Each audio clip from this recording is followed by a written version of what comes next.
So it's all to play for still. I think so. Do you want to bet against us?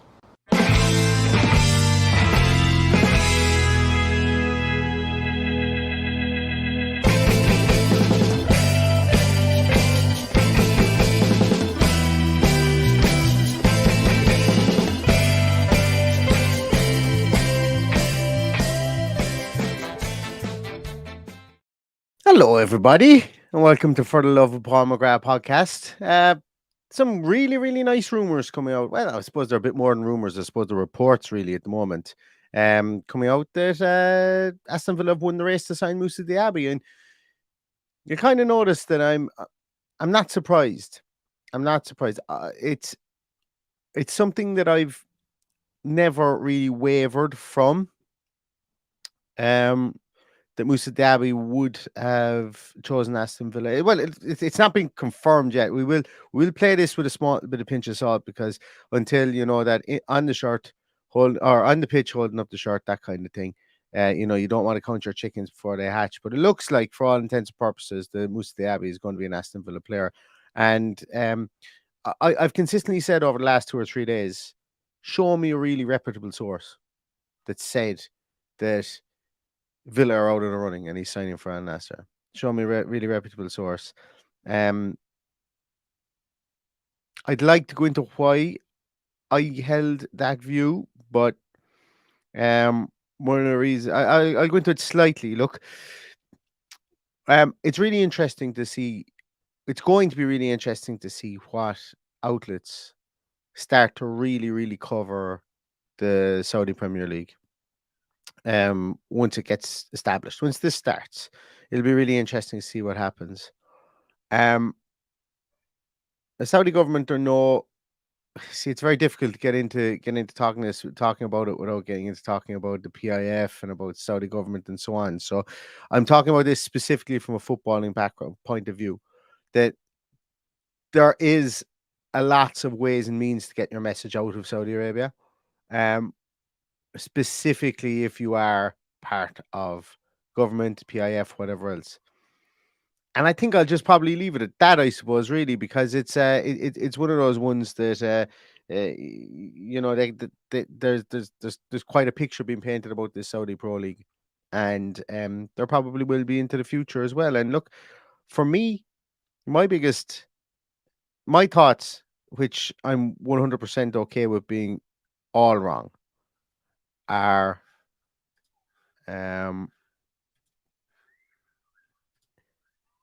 my thoughts are that, look, if a player like have they really signed anybody huge in the Saudi Premier League? Like, have they signed any player? Bear in mind that Moussa Diaby is not wearing an Aston Villa jersey at this moment in time, and until he does, I do bear that caveat. But the players they've signed, bar Neves, bar Jota from Celtic, have they really been players massively on the up? It's a question. Cristiano Ronaldo went there for $500 million. Yeah, look, fantastic. Karim Benzema, 35, 36 years of age, has gone there. I just bear that in mind. And plus, there's no European football for them. So what can they really do? Only win the Saudi Pro League? I don't know. I struggle to see how it's going to be this big, massive kind of shake up of world football, because there are players that are still going to want to win trophies, prestigious trophies, and it's going to take some time before the Saudi Premier League, Saudi Pro League, becomes a prestigious trophy. Yeah, you're going to have tons of cash, but it'll be interesting. It'll be interesting to see what happens at it. Anyway, we're 4 minutes in, and I've barely spoken about Moussa Diaby. But getting back to it, Moussa Diaby, as I say, I always felt Villa had the upper hand for multitude of reasons, I think. Number one, his age, 24 years of age.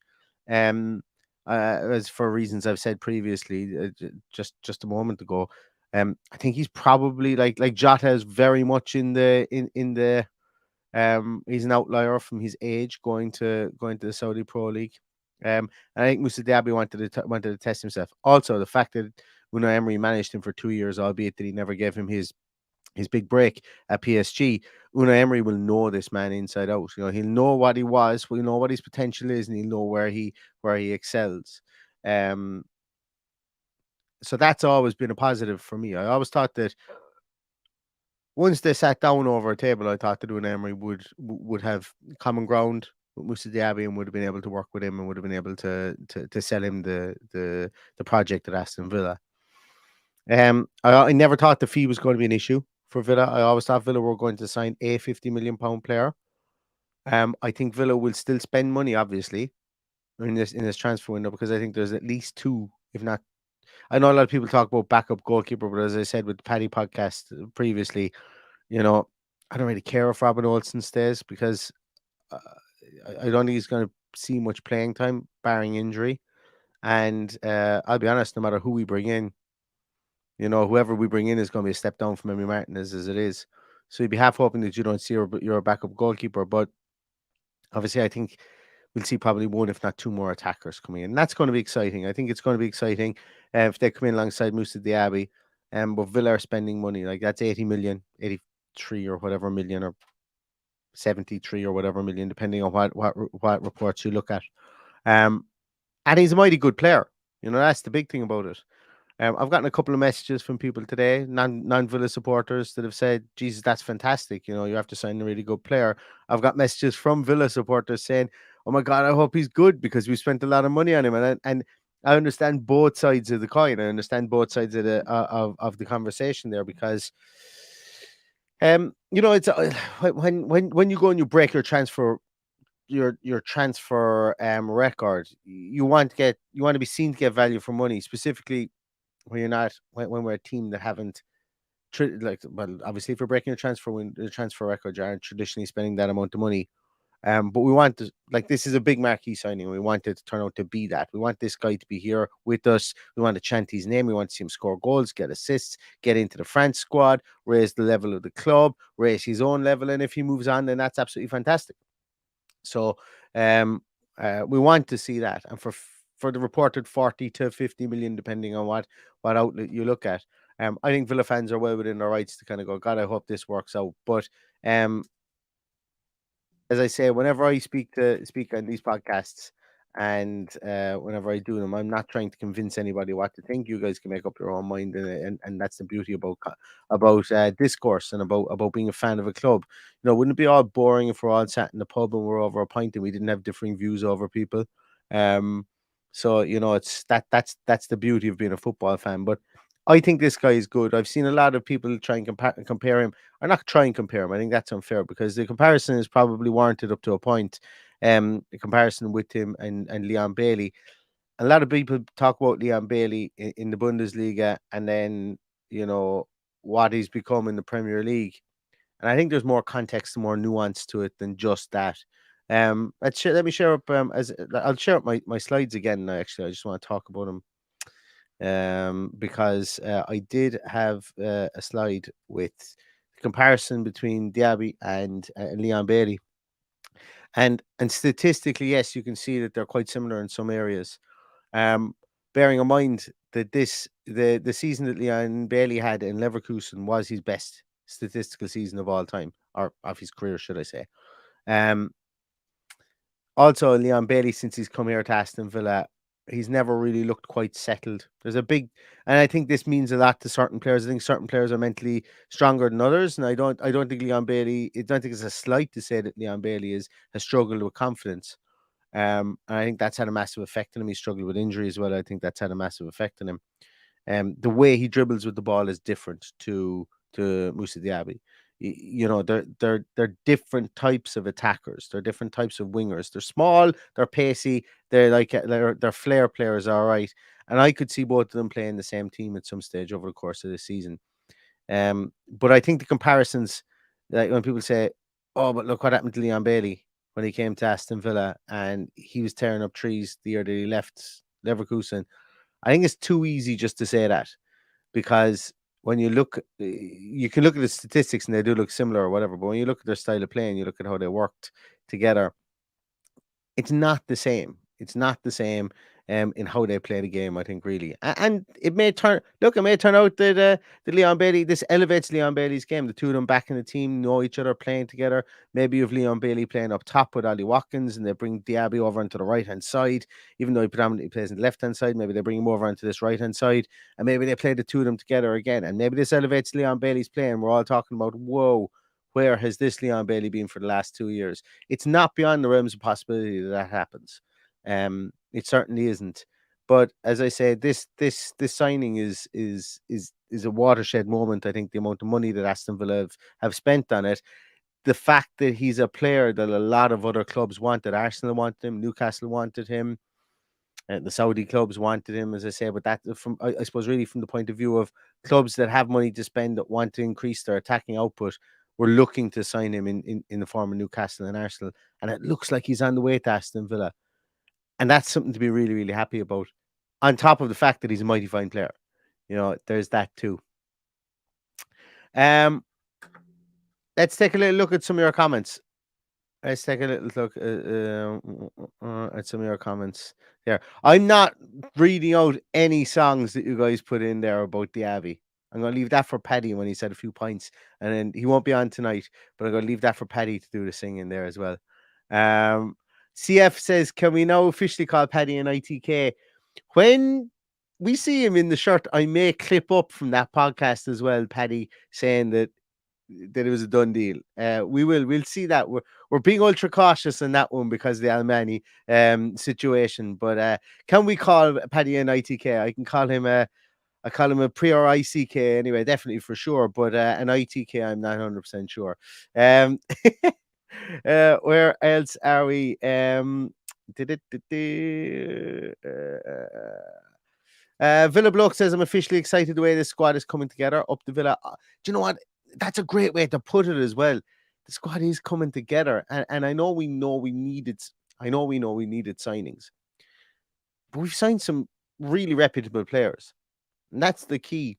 I think there will be signings that will come in that won't be up at the level. I still think a striker, we will sign a striker that people would scratch their heads at and go, he's 30 years of age and he only cost 8 million or something like that. And Jesus, he only scored 9 goals in in Serie A last season or something like that. I just have this weird feeling that we're going to get a striker in that people will be underwhelmed with. And at the end of the season, we'll be all going, geez, that was great, 8 or 9 million. I've there's no ITK in this one anyway, for sure. I've no basis. It just has this feeling about it for me. And don't get me wrong, if we go in, we spend 60 million on Jonathan David from Lille, absolutely, I'll be dancing cartwheels here. But I just have this feeling that we will get a player in, specifically in the striking department, that won't be that big marquee signing, and that we'll be scratching our heads going, oh, is he going to be able to cover the minutes from Watkins? And then at the end of the season, we'll be laughing because he'll have quietly surprised us. I've nothing to base that on. It's just a pipe dream that I've had over the last couple of weeks. But I do like the way the squad is coming together. And there's still more work to do, though. There is still more work to do. We saw the squad that's gone to the United States. I'm going to hold off on talking about that tonight. We've got a podcast coming up tomorrow on that, a bit more on it. With Paddy, and then I'm going to be delving into more detail on it with somebody else then after that. But you just see the squad itself. There are a couple of glaring areas, that need at least one more body in there, if not two. So that's I think is important. Alex Roberts says, evening lads, buzzing, we've broke our transfer record. Curious to know our recent transfer record transfers have done. Buendia and Bent, the last two. I think Dan Bent was a success. I think you'd have to admit he was a success. He kept us in the league. I think the turmoil at the club was really what did him in. Buendia hasn't really found his feet as such. He's been inconsistent. He's been good. There's been times when he hasn't. But once again, I think there's been a lot of turmoil since he's come into the club. Played an awful lot better towards the end of last season. I know he got a lot of stick for people from giving away the ball, but I think his work rate and stuff like that has been impressive. Once again, was he a 38 million pound player? I'm not sure he's showing that for Aston Villa yet, but I would still have him in. Like, he's definitely around the squad for sure. He's definitely a Villa player this season. And once again, as I say, there's massive amounts for him to improve. If he gets back to his Norwich form that he had when Norwich were in the Premier League, well, then he's going to be a sniper around around the edges as well. And the more attacking talent that we can have, it isolates guys like this, because Buendia would have been very much targeted as a smaller, more diminutive player, a player that maybe we're trying to feed the ball to make things happen, and bigger players were crowding around him, maybe two players blocking off lanes. Buendia does get frustrated, and little things like that happen. But maybe if we decrease his workload, bring him in, and then utilize him in spot places, so that we've got other attacking talent that teams are looking after. We've got other points of attack that teams are looking at as well. We could see the likes of Bailey and Buendia then come into their own, because not everybody is going to be a workhorse of a player, and managers understand that. And I suppose as managers go through as managers stay with clubs, they begin to learn that about players. And that's why you see certain players become manager favorites, to come off the bench or to stick around or to get 200 or to get 800 or 900 minutes a season, but never be that full-time starter. Those trusted players that can come in there in spots, and the player that managers can use to maybe attack certain areas or to shore up certain areas within games.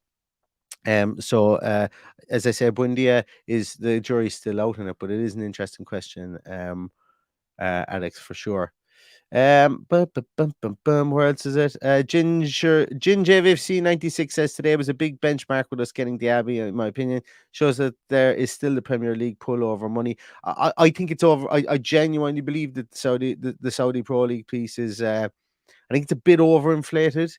The pull of that at the moment. The players that have gone there have been, and I'm open to correction on this, and some of you guys may think differently. The majority of them have gone there. I don't think the majority of them were coming to Premier League teams. I think they were going looking for their payday anyway. I think they were on that slope. If that, obviously, I'm talking about the likes of Ronaldo, Benzema, and all those guys. Good players, don't get me wrong, but longevity wasn't exactly in their future. So there are other players there that we've mentioned previously, but I still think that European football, I still think the lifting of the Champions League is going to be in people's minds. And still think young players who've got aspirations of playing international football aren't really going to want to go to the Pro League, because there will be established players that go there that will be picked for their teams. But I couldn't see a Moussa Diaby forcing his way into the French national team and putting his name front and center in Didier Deschamps' mind for the French team if he's not playing against better teams. Yes, you're going to have teams that are going to have very good players in that league, and that's are going to be fantastic. Like, especially if they get Sadio Mane. But there's going to be, like, they're going to field a team of 11 players. 6 of them may be foreign players on inflated wages, and 5 of them won't be anywhere near that level. And then you're going to have Moussa Diaby maybe up against the right back that's nowhere near the level of the rest of the players that have been brought in on big, massive wages, big, massive money. And yes, it's going to take time, and this league is going to get better. So for now, I don't think I think the Premier League still has massive pull and has way more pull over the Saudi league for sure. Where else are we? I'm going to scroll down here a small little bit as well. Where are we there? Yeah, people are talking about the Asian Champions League. Is it? Yeah. I see one there from Gazox. Yeah, I forgot about this. This is going to be a collector's item now, in case any of you guys didn't know. The Villa View is no longer a thing anymore, and I wish Dan all the best in his new venture with 1874. It was about time for him to to break out and into that broadcaster role, and I think he's going to the top. So best of luck to Dan, and we may have to retire the Villa View Mike Muff later on in the year. But for now, I think it's going to stay there as a homage to some 2 great years on the Villa View with Dan and Ty and all the guys as well. But as I say, I wish Dan all the best. In case you didn't see it, the 1874 is now Villa View is now being rebranded to the 1874 as well. I'm going to scroll down a small bit here as well. Yeah, Gin JVFC again, 96. So you're talking about Bailey as well. Bailey is an outside straight line pace player. Diaby seems to be better on quick bursts and coming inside. Definitely the profile we've missed for years. Yeah,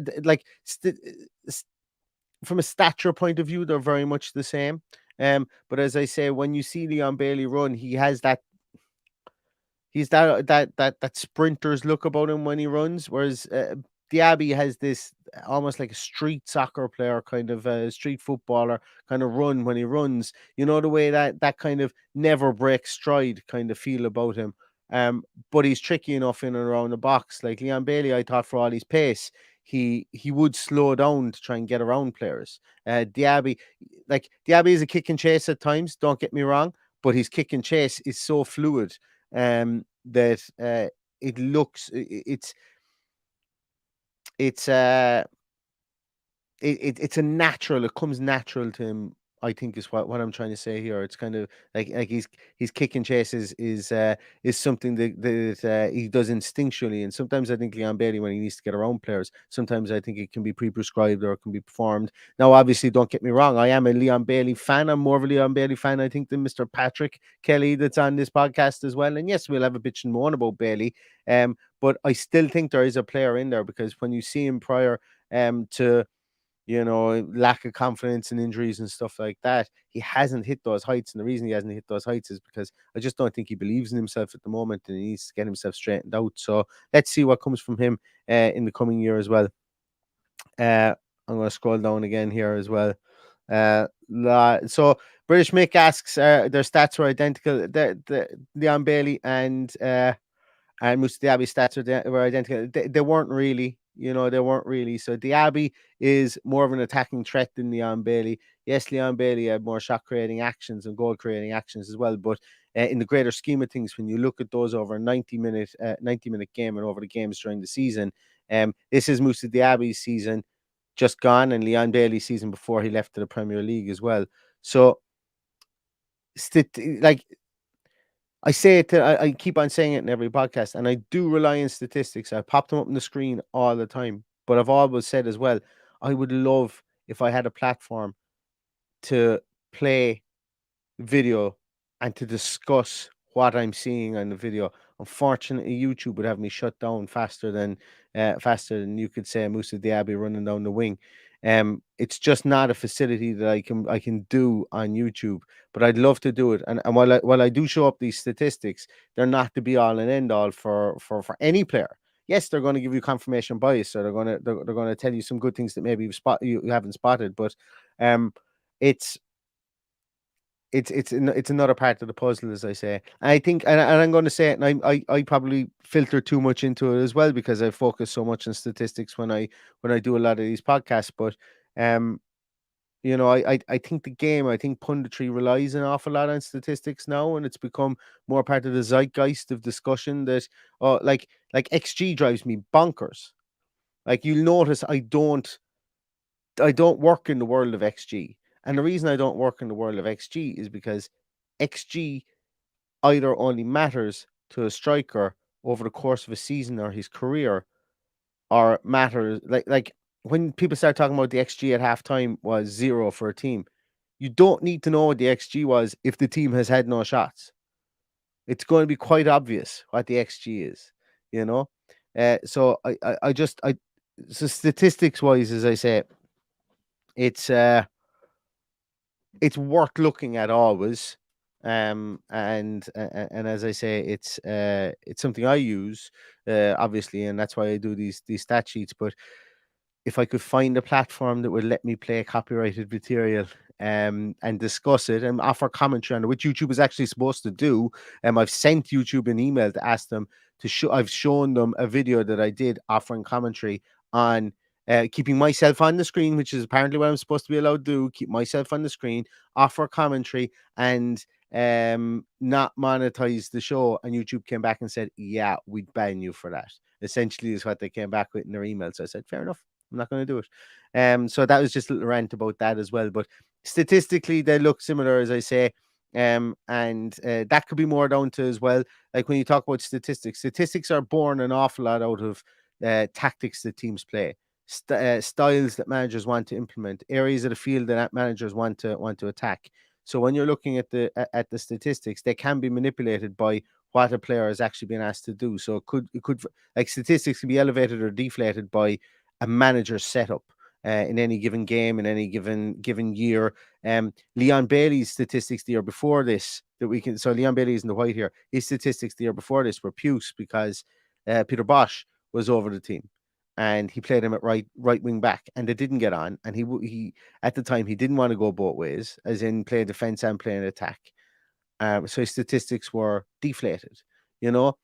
Um, and he comes into Aston Villa. He never gets a real chance to play under Dean Smith, and then he plays under Steven Gerrard. God bless his soul.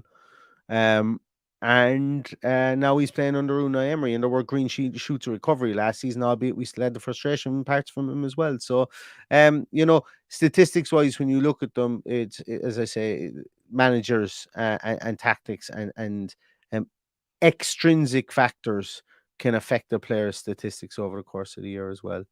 Um, so that's enough. God, I've gone on about 3 different rants on this podcast. I feel like I'm being very philosophical or something tonight. I don't know what it is. I feel like I'm talking at a lower pace. I feel like I'm talking at a slower pace and at a lower tone as well. I don't know what it is. Maybe I'm just tired or something. But going back here with Musa Diaby, I wanted to just show here as well how he stacks up, and you guys will probably have seen this previously as well.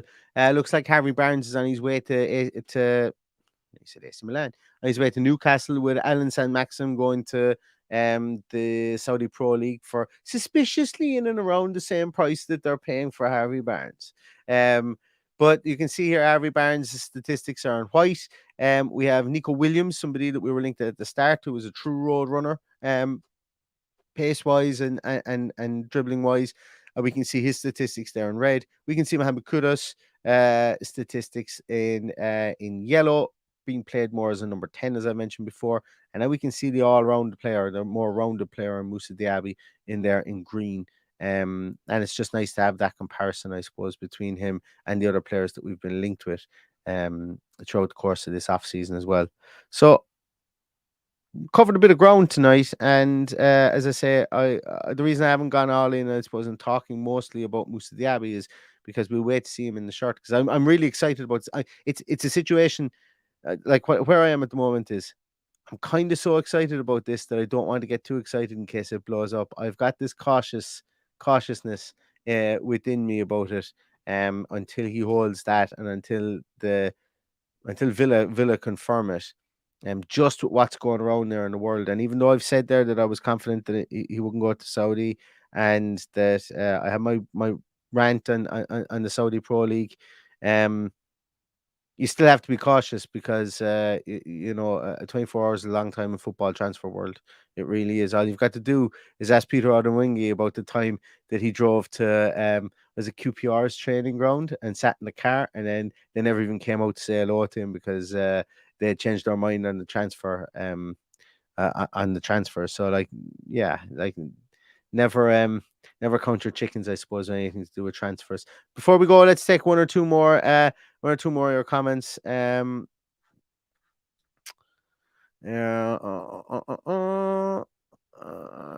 Ad says, and I probably could have missed a couple of comments in this. I'm not worried about getting an out and out striker. Watkins has been used more as a poacher, and I think Archer is probably more natural in that position. Breakout season incoming. Archer ain't going anywhere. I think Archer is staying around. I'm really interested in seeing him at the weekend. Really interested.